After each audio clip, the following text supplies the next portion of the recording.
कधीच नाही चुकणार तुमचे फेवरेट टीव्ही शोज झी5 सोबत, तेही एकदम फ्री। आमच्या घरात एका नोकराची जागा रिकामी आहे। जमत असेल तर ये। नाही म्हणजे 18,000 रुपये पगार देईन तुला। तुझं खाणं पिणं निघेल, सेव्हिंग्स होतील आणि महत्वाचं म्हणजे महिन्याची फिक्स इन्कम मिळेल तुला। नो फोर्स, जमत असेल तरच जॉईन कर। जमल मला। लई उपकार झाले बघा मॅडम तुमचं। उद्यापासून ये कामाला। वहिनी, घरात नवीन नोकर येणार आहे हे नक्की झालंय का? बहुतेक ऐश्वर्या सांगत होती मला, आणि ती सांगते म्हणजे हा निर्णय आईनेच घेतला असावा। पण काय गरज आहे नोकराची? सावली, आता तुला सगळी परिस्थिती माहितीच आहे ना। तुम्हालाही माझी परिस्थिती माहिती आहे ना वहिनी। तसे ह्या घरात माझं येणं कुणालाच आवडलं नव्हतं।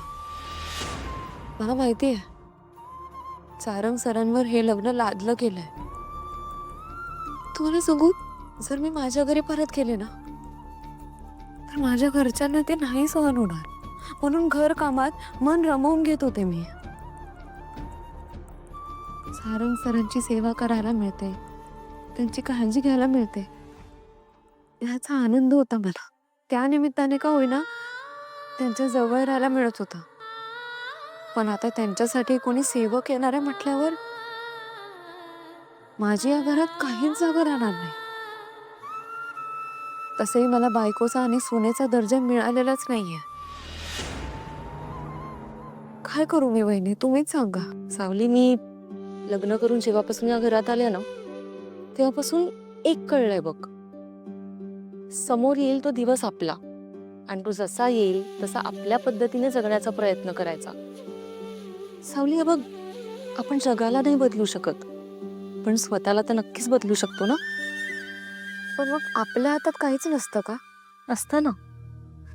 प्रामाणिकपणे वागणं, प्रेमाने वागणं, लोकांवर प्रेम करणं, आणि ते तर आपण करतोच। फक्त कधीतरी त्याचं फळ लवकर मिळतं, कधीतरी उशिरा मिळतं, एवढंच। माझ्या समोर जे वाढून ठेवलंय ते समोरून कोणीतरी काढून घेते असंच वाटतंय मला। ह्यालाच तर संसार म्हणतात ना सावली। एका बाईसाठी ना तिचा संसार म्हणजेच तिचं अस्तित्व असतं, आणि तिला जर तिचं अस्तित्व टिकवायचं असेल ना तर आधी तिला तिचा संसार टिकवावा लागेल। ही एक परीक्षा आहे बघ, आयुष्यभर मी परीक्षाच देत आले वहिनी। आणि या परीक्षेत तू नक्की पास होशील याची मला खात्री आहे।